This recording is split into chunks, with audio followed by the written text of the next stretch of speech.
The cell cycle. The cell cycle is a very important phenomenon. So when we discuss about the cell cycle, we would understand how a cell prepares itself for division and the daughter cells that are being formed, how important they are, why are they important. So let's talk more about the cell cycle now. So what we see is, let's say we have a cell. Now the cell, it prepares itself for division.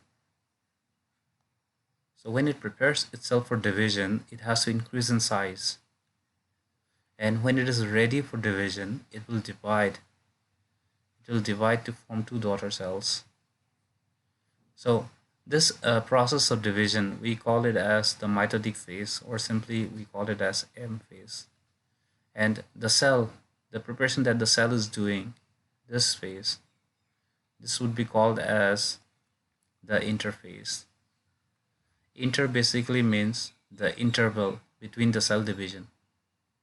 So this interval between the cell division would be called as the interphase. But interestingly, what happens is the cell cycle, the 90% of the cell cycle is the interphase, and rest of the 10% is the mitotic phase, that is the cell division phase. So what we see is the cell cycle is basically a series of events. So which means like there will be lots of phases, and those phases would be repeated again and again in every cell division process. Now, when the cell prepares itself for cell division, there will be cell growth, and when they are ready enough, there will be cell division. So that will produce the two daughter cells, which will lead to the increase in the number of the cells in the tissues and in our body. And in any case, if we need any kind of new cells to replace the old or damaged cells for tissue repair, then this kind of cell division process would also help us. And at the same time, the productions of gametes, which are responsible for fertilization, which will enable the continuity of generations, so those cells can be also produced by the cell division process. So we'll talk more about it. So let's see how it goes. So what we have is, we have a cell. So we have a cell, we have a cell. The cell has prepared itself for cell division. So when it prepares itself for cell division, what we see is the cell has increased in size. The cell has increased in size, and at the same time, the amount of the DNA which is there inside the cell, it has doubled up. So let's say we have 2 molecules of DNA.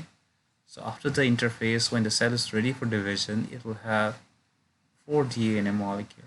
Okay, the line that I have drawn over here, it basically looks like the arms of the chromosome, but each arm, remember, each arm is technically one DNA. This is one DNA, and the other arm, this is also one DNA molecule, and they're linked. They're linked at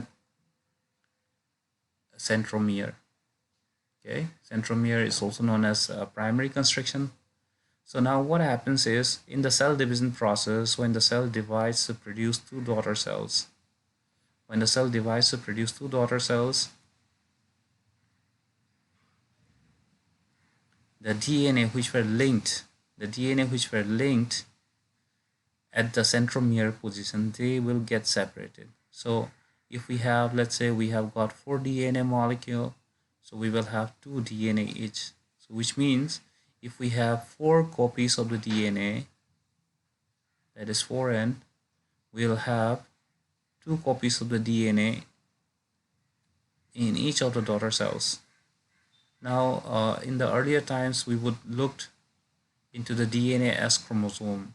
So what we see out here is, as long as the DNAs are linked, they are being considered as one chromosome. But here, one chromosome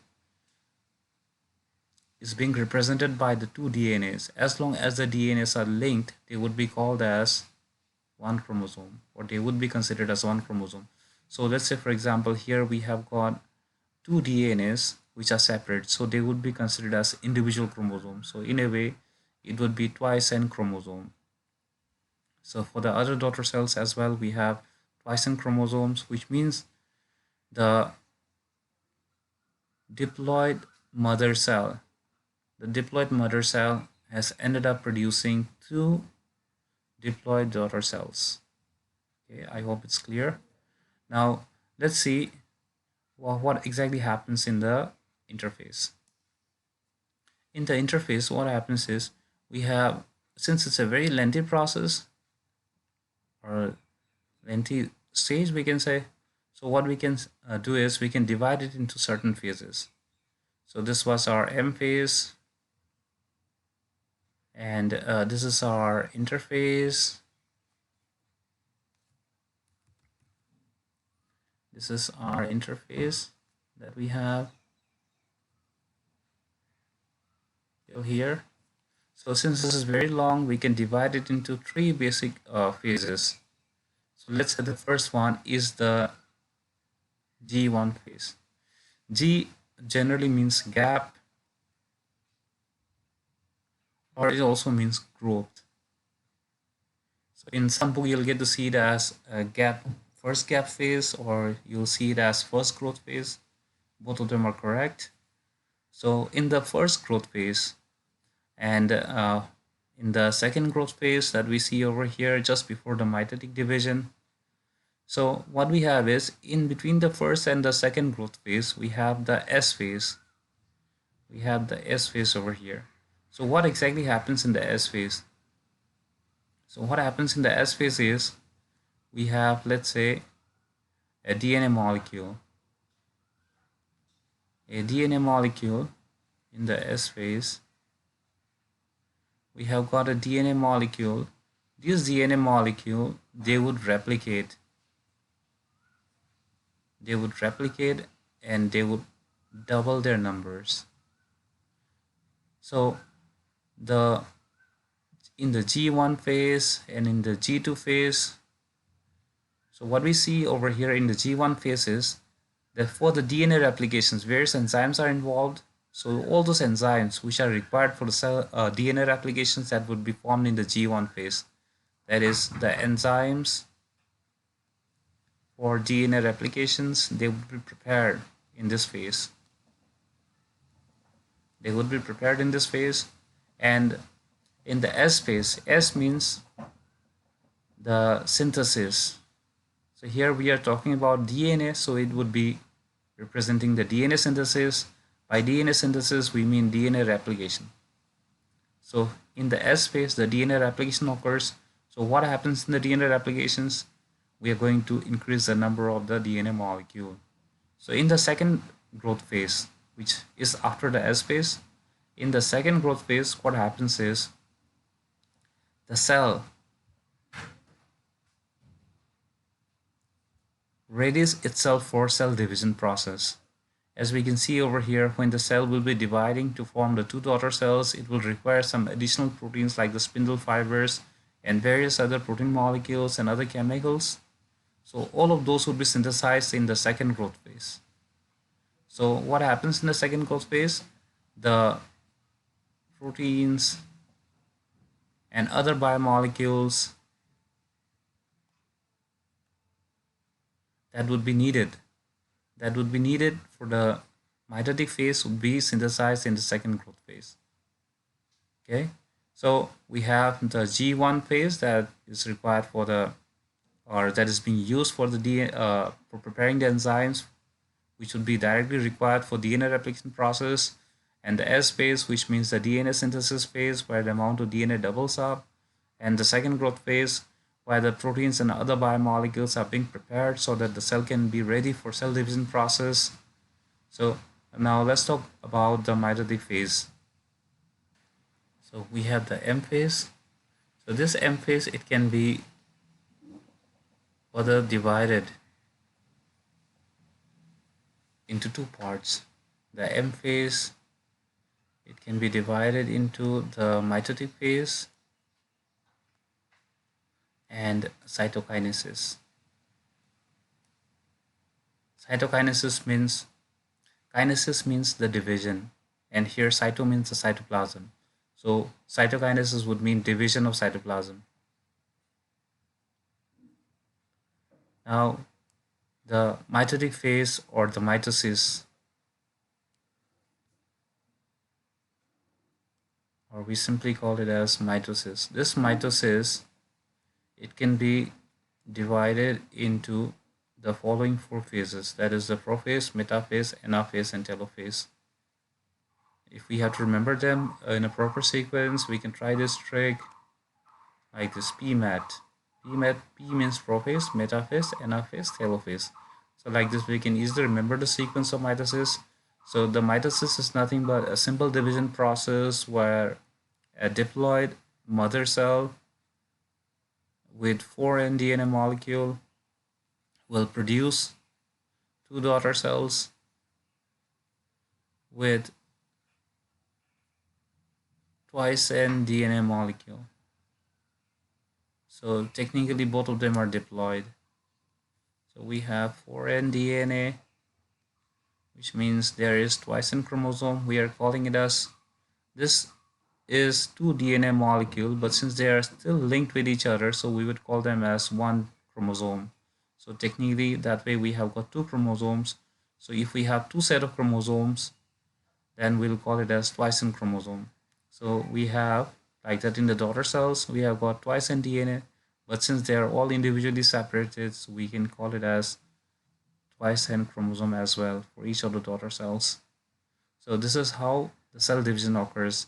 To understand the mechanism of mitosis, we would talk about the prophase, metaphase, anaphase, telophase a bit in detail in the topic of discussion topic of mitosis. It's important to know why does the cell divides. Like we have told a bit earlier, the reason why the cell divides is because we need to grow. Imagine a baby that was very young. When it grows into an adult, it would have a much larger size with all the organs and body parts. And in any case, if there is any injury, we would need the repair. And in case in future, like if we want to reproduce, then we would need the gametes. So for reproductions, technically here, the formations of gametes. So these are some of the basic reasons for which we require the cell division process. The control of the cell division. So it's very important that the cell division process needs to be regulated. Otherwise, what may possibly happen is if it is not regulated or it is not being controlled, then there will be a possible chances of tumor and cancer. So how does a tumor occurs, cancer occurs? We will talk a bit of that in detail as well. So as when we understand the control mechanism of the cell cycle, we would get some ideas about it. So we have the first growth phase. This is our S phase where the DNA replication occurs. This is the second growth phase where the cell prepares itself for the cell division process. It's important to know that in the G1 phase, in the late G1 phase, and in the late G2 phase, and in the M phase, there are certain checkpoints are there. So these are the points. Checkpoints basically means these are the points we can say why the cells will be checked, and if everything is fine with the cell, then only they would be allowed to proceed further in the cell cycle process. But if anything is wrong, or if any kind of cell is not found to be of proper standard form, shape, size, then they would possibly reject it. So what we see out here is, let's say for example, in the G1 phase, the cell, we will see the cell if it has grown to its standard size or not. Okay, growth of correct size, that would be checked over here. Okay, the cell growth just happened to its correct size or not. And in the G2 phase, we will see like the DNA replication which has occurred in the S phase, whether that has occurred properly or not. Okay, so we would check the DNA synthesis has happened properly or not. And in the M phase, we would look into the size of the nucleus.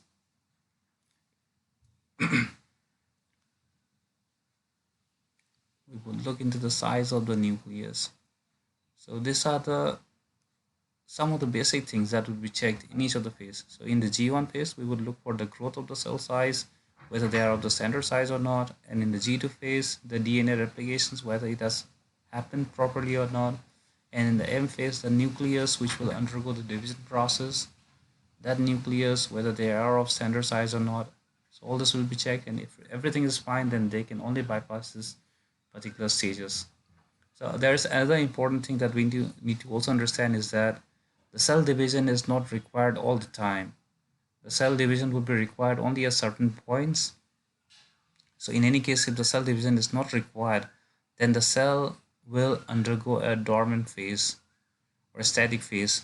So that dormant or static phase, we call it as the zero growth phase, or simply call it as G0 phase. So here in this stage, the cell is in the quiescent state, okay, which means the cell doesn't grow, it doesn't prepare itself for mitosis. It only will undergo the cell cycle process when there is any kind of signal for its growth or for the repair. Then only the cell in the G0 phase will undergo the cell cycle process where it will produce the daughter cells after the mitosis. So in a way, we can say that the G0 phase is a kind of extended G1 phase. Okay, so the G0 phase is the quiescent state, and that is like the resting phase. And if the cell decides to undergo the division process, once when it crosses the G1 phase, it has to be checked at the G1 checkpoint, and then it will move into the S phase where the DNA replication occurs. And in the G2 phase, the cell prepares itself for the M phase.